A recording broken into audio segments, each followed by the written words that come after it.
Share बाजार with प्रसादमध्ये तुमचं स्वागत आहे. आजच्या नवीन लर्निंग व्हिडिओमध्ये आपण बघणार आहे निफ्टी अनालिसिस सोबतच सेन्सेक्समध्ये कशाप्रकारे आपण ट्रेड प्लॅन करू शकतो आणि बँक निफ्टीमध्ये पण कशाप्रकारे ट्रेड प्लॅन करू शकतो ते पण आपण ह्या व्हिडिओमध्ये बघायचा प्रयत्न करणार आहे.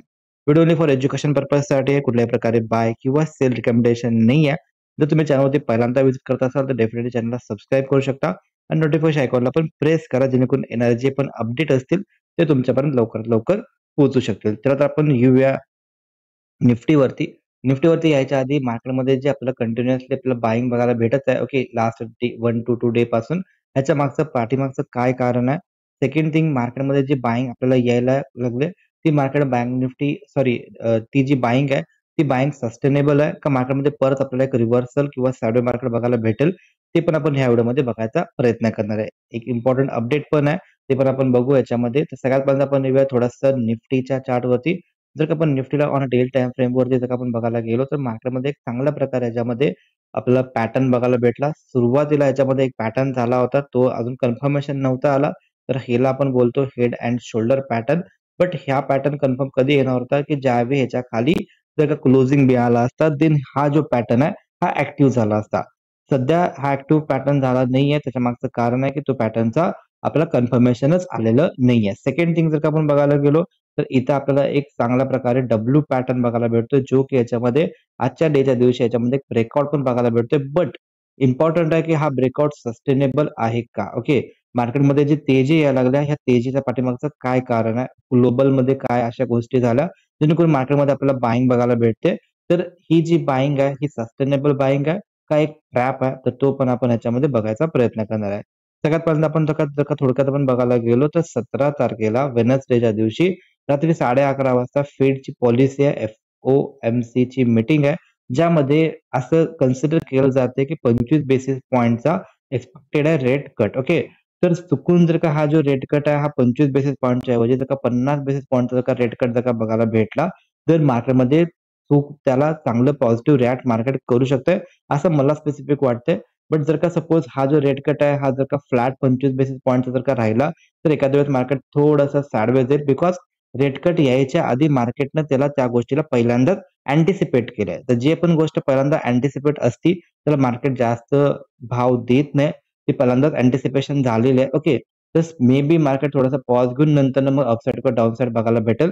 बट सपोज जर का इंटरेस्टिंग जर का अनएक्सपेक्टेड काही गोष्ट झाली, जी मार्केटला सरप्राईज राहील, ज्यामध्ये सपोज जर का रेट कट 50 बेसिस पॉइंट जर का झाला, तर डेफिनेटली मार्केटसाठी ते थम्स अप असेल मार्केटसाठी पॉझिटिव्ह साइडला आणि त्यानंतर आपल्याला ह्या डब्ल्यू पॅटर्न प्रमाणे पण एक कंटिन्युएशन मूव्ह बघायला मिळू शकते. ओके.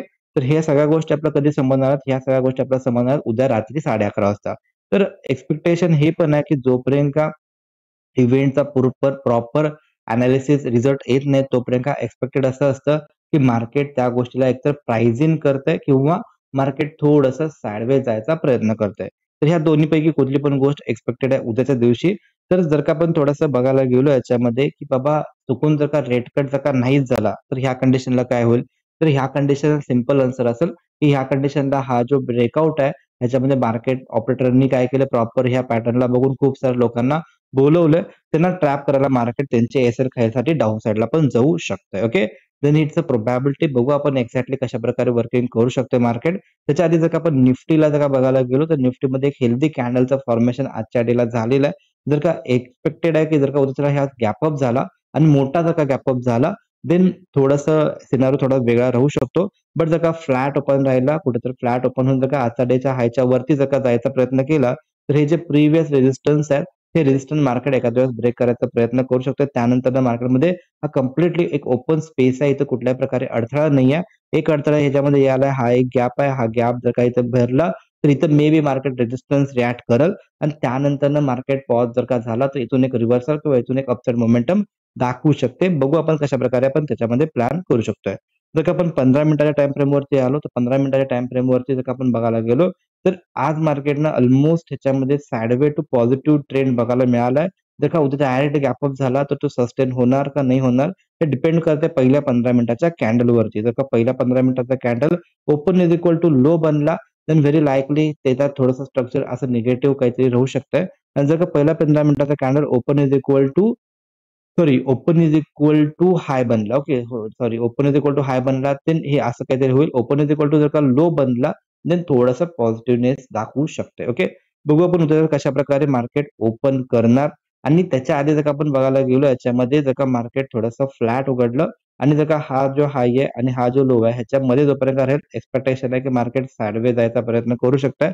जर का मार्केट फ्लॅट उघडलं आणि त्यानंतर कन्सॉलिडेशन मारला थोडा वेळ आणि त्यानंतर का हातचा हाय च्या वरती जर का सस्टेन राहिला देन आपल्याला एक चांगल्या प्रकारे मूव्ह याच्यामध्ये बघायला भेटू शकते. ओके. आणि जर का सपोज ब्रेकआउट झाला आणि तो ब्रेकआउट फेल्युअर गेला देन डाऊन साइडला पण त्याच प्रकारे चांगल्या प्रकारे मूव्ह पण बघायला मिळू शकते. तर तो मार्केट सध्या ब्रेक इव्हन लेवलला आहे. इधर मार्केट अपसाइडला जर का सस्टेन राहिला तर जर का याच्यामध्ये काय पण कारणानं मार्केटमध्ये ब्रेकआउट फेल्युअर आला तर मार्केटमध्ये एक सारखंच चांगली डाऊन साइड मोमेंटम पण बघायला भेटू शकते. आणि जर का मोठा गॅप अप जर का झाला देन चेक करायला पाहिजे पहिली 15 मिनिटाची कॅन्डल कशा प्रकारे दिसते. सपोज जर का मार्केट ह्या एरियात जर का आला आणि इथं आपल्याला कुठल्या प्रकारे निगेटिव्ह प्राइस एक्शन बघायला भेटला देन आपण त्याच्यामध्ये डाऊन साइडचा प्लॅन करू शकतो. सेकंड थिंग जर का मार्केट गॅप डाऊन ओपन झाला आणि हा जो एरिया आहे इथे जर का मार्केट पॉझिटिव्ह प्राइस एक्शन बघायचा प्रयत्न केला तर माझ्यासाठी त्याच्यामध्ये एक रिव्हर्सल प्लॅन असू शकतो. इथं मार्केटनं प्रिव्हियस 2 टाइम मधून चांगल्या प्रकारे रिव्हर्सल गेलं. जर का डायरेक्टली एवढा मोठा गॅप डाऊन जर का झाला तर थोडीफार ह्याच्यामध्ये एक जम्प अपसाइड साइडला स्कॅल्पिंग साइडला बघायला भेटू शकते. आणि जर का मार्केट ह्या आजचा हाय आजचा लोच्या मध्ये कुठे पण ओपन राहिला तर थोडंसं वेट केलेलं कधी पण बेटर राहील. कारण की इव्हेंट पण आहे. इव्हेंटच्या थोडंसं मार्केट एक्सपेक्टेड आहे की साइडवे पण जाऊ शकते. थोडासा सेन्सेक्स ह्याच्यापेक्षा थोडासा वेगळा आहे. बिकॉज सेन्सेक्समध्ये कन्फर्मेशन अजून आलेलं नाहीये.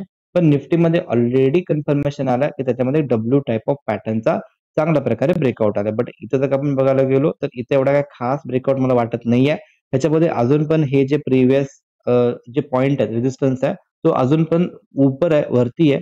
आणि जर का आपण निफ्टीला बघायला गेलो तर निफ्टीचे जे प्रिव्हियस रेजिस्टन्स आहेत ते ऑलमोस्ट जवळ आले. म्हणजे निफ्टी थोडंसं पॉझिटिव्ह जास्त आहे कंपेअर टू सेन्सेक्स. तर सेन्सेक्समध्ये थोडासा अजून वेळ आहे.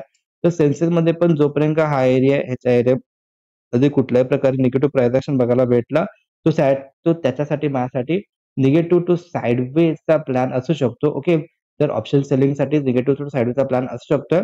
आणि जर का मला प्लॅन करायचा असेल लाँग साइडचा तर मला वेट करायला पाहिजे. सपोज इथं पॉज झाला कॅन्डल आणि त्यानंतर जर का हे लेवल ब्रेकआउट द्यायला लागला, देन इथं आपण एक ब्रेकआउट प्लॅन करू शकतो. ज्यामध्ये मिनिमम हे पर्यंत आपण टार्गेट ठेवू शकतो. बिकॉज इथे गॅप आहे. गॅप ज्यावेळी फिल होईल ते acting as a resistance. Second thing जर का मार्केट ह्या ठिकाणी आला इथं आपल्याला कुठल्या प्रकारे निगेटिव्ह प्राइस बघायला भेटलं तर डेफिनेटली त्याच्यामध्ये एक डाउन साइडचा प्लॅन असू शकतो.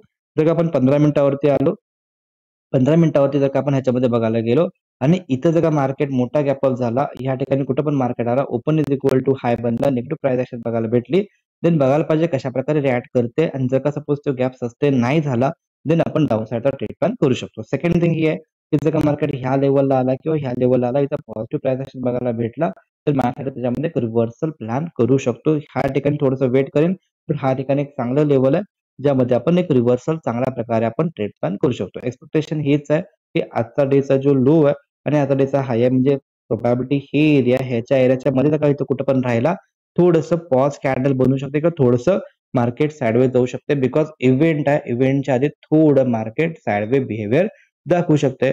सेकंड थिंग बँक निफ्टीमध्ये पण सिमिलर बिहेवियर. बँक निफ्टीमध्ये पण जर का आपण बघायला गेलो तर बँक निफ्टी इथे एक चांगल्या प्रकारे ब्रेकडाउन दिलाय आणि ब्रेकडाउन नंतर ना मार्केटमध्ये एक अपसाइड मोमेंटम दाखवाल तर एक्सपेक्टेशन आहे की थोडंसं पॉज होईल किंवा इथून थोडंसं आपल्याला डाउनसाइड मोमेंटम बघायला भेटेल. डायरेक्टली अपसाइड गेला तर सस्टेन राहायचे चान्सेस खूप कमी वाटत आहेत. ओके. तर त्या प्रकारे जर का आपण 15 मिनिटावर जर का आपण विचार करायला गेलो, सपोज जर का गॅप अप झाला, कुठल्या प्रकारे इथं निगेटिव्ह प्राइस एक्शन बघायला भेटला, फेक रेकॉर्ड बघायला भेटला, तर माझ्यासाठी एक चांगल्या प्रकारे डाउन साइडचा ट्रेड प्लॅन ह्याच्यामध्ये बनू शकतो. सेकंड थिंग ही राहील, इथं जर का पॉझिटिव्ह प्राइस एक्शन बघायला भेटला या ठिकाणी, तर माझ्यासाठी एक रिव्हर्सल प्लॅन राहू शकतो. ह्याच्यामध्ये थोडंसं मार्केट साइडवे जायचा प्रयत्न होऊ शकतो. जर का इन्फॉर्मेटिव्ह व्हिडिओ वाटला असेल, व्हिडिओमधले इन्फॉर्मेशन समजले असेल, तर डेफिनेटली लाईक आणि शेअर करायला विसरू नका. भेटू आपण नेक्स्ट व्हिडिओमध्ये. तोपर्यंत जय हिंद, जय महाराष्ट्र.